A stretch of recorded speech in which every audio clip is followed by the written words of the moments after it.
どうも、プラシキです。今日はマスターグレード100分の1デルタプラスを作っていきたいと思います。2011年8月6日発売。販売価格は4950円になっています。機動戦士ガンダムユニコーンに登場した100式の系譜を継ぐ可変機になっています。ウェイブライダーへの完全変形のギミックも搭載されているようですね。作っていくのが楽しみです。ちなみに箱はこんな感じで HG よりも薄い感じになっていました。それでは早速内容物をチェックしていきたいと思います。まずは内袋ですが、1、2、3、4、5、6、7、8袋。そしてランナー数はこのような感じになっています。さすがマスターグレードといったランナー数ですね。そしてこちらはホイールシール。そしてこちらはドライデカール。そしてマーキングシールも付属しています。続いてランナーを見ていきましょう。こちらは A ランナー。ランナーはデルタプラスの新規ランナーになっています。そしてこちらは外装パーツ系のランナー。色味がゼータプラスに近い色味なのかなという感じがしました。少し灰色がかった色ですね。そしてこちらにはリリーとミネバのフィギュアも付属しています。そしてこちら内部フレーム関係のパーツですね。モビルスーツフレームと記載があります。こちら ABS 素材になっていました。こちらのパーツも ABS ですね。しっかりとモールドは細かく刻まれています。このキット ABS 素材のランナーが結構多く入っていたので、全塗装する方などは下処理が結構大変なのかなという印象を受けました。こちらの3枚のランナーも全て ABS 素材になっています。こちらはリゼル一般機のランナー、ビームライフルのランナーになっています。ビームサーベルは2本付属、水色のビームサーベルですね。ポリキャップはゼータガンダムバージョン 2.0 のポリキャップが使用されていました。続いて説明書。説明書は白黒とカラーの冊子構成の説明書になっています。このような機体説明なども間に入っており、いいですね、このタイプの説明書。見てるとワクワクしてくるような説明書になっていました。組み立ての内容量自体はそこまで多くない説明書になっているのかなという印象でした。続いて余剰パーツですが、基本デルタプラスの新規ランナーのため余剰パーツは出ないようになっていましたが、ポリキャップの部分と先ほどのリゼル一般機のビームライフルの部分に余剰パーツが出ます。ランナーからパーツを切り離してみました。パーツ数自体はこのような感じで、一般的なマスターグレードぐらいの量なのかなという印象を受けました。それでは早速組み立てていきたいと思います。デュアルアイはホイールシール2種類から選択式になっています。頭部パーツですが、内部パーツに外装を組み合わせていく構造になっていました。このような形で外装パーツを取り付けて頭部完成。100式の面影がありますね。後頭部は段打ちモールド処理されていました。続いて胴体部分の組み立て。こちら胴体部分に関してはマスターグレードの過渡期ゼータに近いような印象を受けました。変形機構が備わっているので少し複雑な構造になっています。このような形で頭部を下げることもできます。そしてこちら胴回りのパーツ、このように可動域が確保されています。こちらも変形用のためこのような構造になっているのかと思います。過渡期ゼータの変形機構などはやはりこのデルタプラスの方が先に販売されているので、こちらが元になってるんですかね。ちょっとその辺僕よくわからないんですけど、しっかりと変形のためのギミックが随所に搭載されていました。このような形ですね。そして胴体パーツ完成です。こちらも合わせ目はほぼ出ません。続いて腕部の組み立て。腕部パーツもしっかりと内部フレームから組み立てていきます。そちらに外装パーツを取り付けていくといった作りになっていました。このような形で変形のためのギミックも随所に準備されているような感じですね。そして外装パーツをこのように取り付けし、肩アーマーの部分も内部フレームを組んでいきます。この部分は色分けでパーツ再現されていました。そしてマニピュレーターはマスターグレードのよくあるマニピュレーターですね。人差し指と親指が稼働し、残りの3本指も合わせて稼働します。そしてボールジョイントで取り付け、こちらも軸での取り付けになっています。そして胴体部分へ接続、上半身の完成ですね。続いて脚部の組み立て、脚部パーツも内部フレームから組んでいきます。こちら足の部分、しっかりパーツ分割で再現がされています。この足部分なんですけど、結構ですね、スライドしたりとかが搭載されているので、組み上がった後、接地面がなかなか取りづらかったです。そしてこちらは膝部分などのパーツ、こちらも合わせてこのような感じでシリンダーギミックも搭載されています。しっかりとマスターグレードらしい作りになっていますね。このような形ではめ合わせて内部フレームの完成ですね。このシリンダーの部分がしっかりと動きます。下の部分上部と合わせてこのような感じで動きます。このギミック好きなんですよね。そしてこちら太もも部分のパーツ、こちらも内部フレームを組んでいき、外装パーツを組み合わせていくという作りになっていました。作り自体は非常に簡単ですね。ただしっかりと合わせ目の出ないような工夫とパーツで色分け処理がされていました。この脚部も百式らしさがしっかりと残る脚部になっています。この部分とか特に百式っぽいですね。そしてこの足のパーツ、変形用にしっかりと可動域が確保されています。このような形で変形することもできるようになっていますね。ただこれが後々ポージングの際に問題になってきます。ボールジョイントで接続、そして脚部の完成です。続いて腰部の組み立て。腰部パーツも変形のため変形機構用のギミックが随所に搭載されています。作り自体はボールジョイント等での可動域の確保、あとはパーツ分割でのしっかりとした再現といった感じになっていました。このバックのリアスカートの部分もしっかりとパーツは分割で色分けがされています。こちらサイドスカートですね。そしてボールジョイントで脚部を接続、サイドスカートをボールジョイントで接続、こちらで下半身の完成です。かっこいいですね。メカメカしさがあります。そして本体上半身とはボールジョイントでの接続となります。このように接続してデルタプラス本体部分の完成になります。やはり百式っぽいですね。続いてフレキシブルバインダーの組み立て。こちらも合わせ目が出ないようにパーツが分割でしっかりと処理をされていました。このように差し込んでフレキシブルバインダーの完成です。バックパックがないのが不思議な感じはしますね。このような形でデルタプラス本体の完成になります。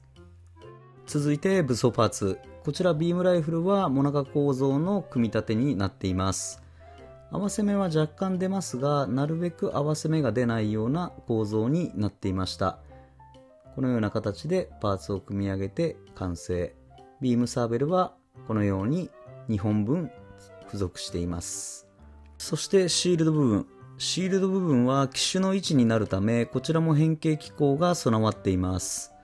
しっかりとギミックが内蔵されている作りになっていました。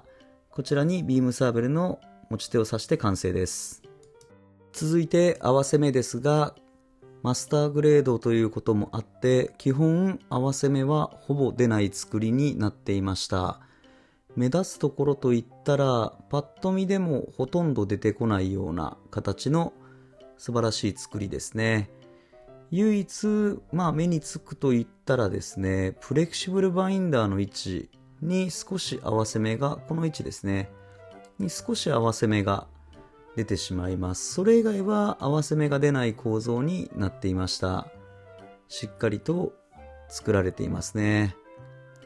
そして可動域ですが、上腕部はこのように360度回転。肘はこんな感じで二重関節のためしっかりと曲がります。マニピュレーターもボールジョイントで稼働します。そして上腕部のこの広げに関してなんですが、水平方向までは上がりません。干渉するためこの位置までしか上げることができません。そして前の部分への可動ですが、こんな感じ。少し可動域は狭いですね。で、頭部に関してはこのように左右振ることもできますが、360度は少し厳しいです。前後はこんな感じ。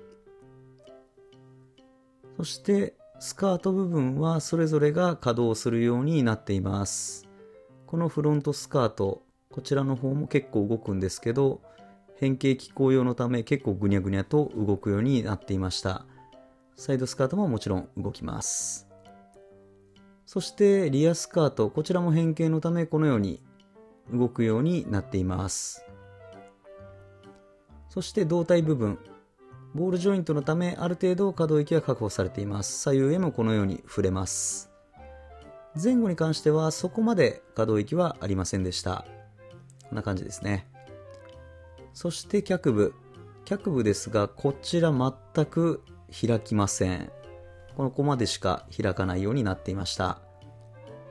膝ですが、このように二重関節になっているため膝を結構曲げることはできます。ただ変形ギミックもついているため、この辺りなどがいろいろと動くので、なかなかポージングするときに大変だった印象ですね。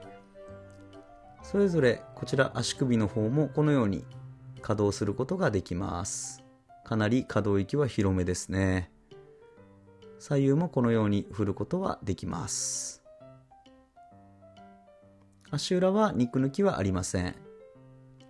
そしてフレキシブルバインダーもこのように動かすことができます。可動域が確保されています。それぞれのウイング部分も稼働するようになっていました。こんな感じですね。全体的にプロポーションもよくしっかりとした作りになってるんじゃないかなという印象を受けました。続いてウェイブライダーへの変形。こちら説明書に2通りの説明があるんですが、間違いなく言えることは、腕部分は必ず外してやった方がやりやすいと思います。できれば下半身とフレキシブルバインダーも別に分けると非常に変形がやりやすいのかなという印象でした。こちらつけたまま変形しようとするとかなり大変です。この胴体部分の腕部の付け根の部分なども稼働するので、このように取り外し、胴体部分から少し浮かせてサイドに出すような形になります。この上の白い部分がホルダーみたいな形になってますね。そしてこのようにコックピット部分を前に出して内部のこのパーツをしっかりと固定、そして胴体部分を挟み込み頭部を落とし込みます。するとこのように変形、そしてここは一応分かりやすく腕をつけてるんですが、ここも腕つけない方がやりやすかったです。腕をつけるとこのように肩幅部分と外れるようになっているので、ここをこんな感じでスライドさせて変形をさせます。このような感じにつくような形になっています。そして下半身の部分、腰部分をこのように開き、足をこのように展開をしていきます。ここから先が一番の山場です。こんな感じで後ろのリアスカートに固定できるようにはなっています。ここの部分ですね。そして足を開くとこんな感じ。そしてここに固定パーツをつけることができるので、このような感じで固定パーツをつけると変形した時に非常に安定しました。そしてフロントスカートを戻し、このように畳み込みます。そしてサイドスカートを裏面へ回し込み、胴体部分の変形が完了。そしてシールドの部分を引き出し、こちらを先ほどのコックピット部分に取り付けます。ここはしっかりとはまり込む構造になっていました。そしてフレキシブルバインダーを羽のように広げ、ウイング部分を開き固定をしていきます。このような感じで固定できました。そして脚部ですが、膝関節が自由に曲がるようになっているので、このように膝関節をずらし、スラスター部分を開き、膝の頭を戻します。そしてこちらスライドで固定をさせます。そして太もも部分をしっかりと曲げて、足首を曲げれば脚部の変形機構の完成です。こちらを取り付けるとこんな感じ。しっかりと変形機構が再現されていました。かなり作りは素晴らしい作りになっていました。本当にウェイブライダーという感じの作りになっています。そしてビームライフルをウィング下に固定。こちらでウェイブライダー形態の完成です。変形は非常に大変なので一回やるとやりたくない感じでした。マスターグレード100分の1デルタプラス完成しました。どうでしょう、このいでたち、さすがマスターグレードというだけあってかなり細かい部分まで再現されてるんじゃないでしょうか。100式の系譜ということもあり、いでたちがやはり100式に似通ってる部分が結構多いなという印象でしたね。かっこいいです。ポージングをさせていきたいと思います。こちらビームライフル。ビームライフル結構重心が長いのでマニピュレーター部分に一応固定もできるんですが、ポージングしてる最中によくポロリしました。結構ストレスが溜まる武器でした。そしてこのように両手持ちで構えることも可能になっています。このデルタプラス武装類が非常にシンプルなのでポージングなどいろいろ取りたかったんですが、各関節が結構緩くポージングがなかなか決まらないというちょっと難点がありました。アクションベースに乗せても足関節が緩いのであまりポージングが決まらないんですよね。このような形で立たせてポージングする方がしっかり決まる、そういった感じのキットになっていました。ビームサーベルはしっかりと保持されるのでこのように両手持ちすることも可能になっています。足も開くんですがつま先が結構稼働するのですぐ倒れちゃう、そんな感じでした。続いてウェイブライダー形態。こちら再現度かなり高いと思います。固定パーツも付属しているので足を開いた際もしっかりと固定がされていました。こんな感じでかっこいいですね。しっかりと再現されていると思います。この下からのアングル個人的には好みです。いいですね。このキットモビルスーツ形態もかっこいいんですがウェイブライダー形態が非常に優秀な再現度かなという印象でしたが、個人的にはモビルスーツにするよりもこの状態のまま飾っておきたい、そんな感じでした。いかがだったでしょうか。デルタプラスいでたちもかっこいいんですがウェイブライダー形態も非常にかっこいいキットになっていました。皆さんいかがだったでしょうか。マスターグレード100分の1デルタプラスを作った感想はプロポーション、ウェイブライダー形態の再現度の高さなど見た目のかっこよさはピカイチなキットになっていました。ただ難点もいくつかありました。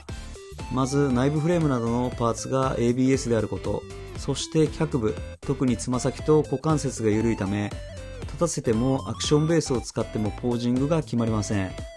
胴体と腕部に関しては動かそうとすると挟み込んでいるパーツがすぐ取れるなど変形機構のプラモデルの悪いところがいくつか出ていました。あとビームライフルが構えるとすぐポロリします。遊んだりする分には少しストレスの溜まるキットかなという印象でした。ただ飾る分にはかなりかっこいいのでモビルスーツ形態でもウェイブライダー形態でも絵になると思います。それでは今回はこの辺で。初めての方もいつも見てくれている方もご視聴ありがとうございました。よかったらチャンネル登録などしてもらえるととても嬉しいです。それではまた次の動画でお会いしましょう。ありがとうございました。